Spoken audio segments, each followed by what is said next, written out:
एक x classes में आपका स्वागत है। क्लास 6 से लेकर क्लास 10 तक हमको इरेशनल नंबर को पहचानने में बहुत दिक्कत होती है।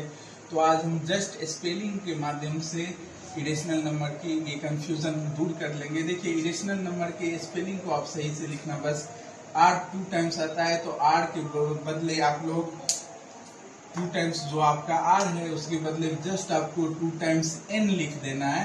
और अगर आपने ये याद रखा तो आप इस एक्रोनिम को समझिए। डबल एन का मीनिंग आप हमेशा याद क्या रखेंगे?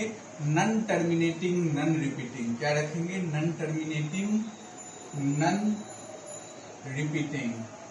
रिपीटिंग।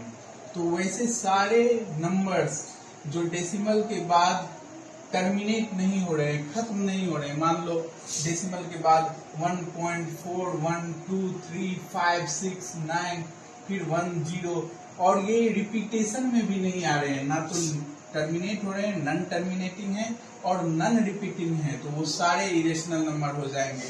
इसीलिए हमारा स्क्वायर रूट जो परफेक्ट नहीं होता है वो भी नन टर्मिनेटिंग नन रिपीटिंग के कैटेगरी में आता है। क्यूब रूट जो कि परफेक्ट नहीं होता है वो भी नन टर्मिनेटिंग नन रिपीटिंग के कैटेगरी में आता है और इसीलिए ये इरेशनल है। इस सब को छोड़ दीजिए तो बाकी सारे नंबर्स रेशनल में आते हैं। जैसे कि जो या तो टर्मिनेट हो जाए डेसिमल के बाद वो रेशनल हो गए, या फिर टर्मिनेट ना हो तो फिर रिपीट होके आते रहे, कोई एक पैटर्न बने जिसको हम लोग रेकरिंग में भी दिखा देते हैं। जो ये नंबर बार बार रिपीट हो रहा है तो वो भी रेशनल नंबर है।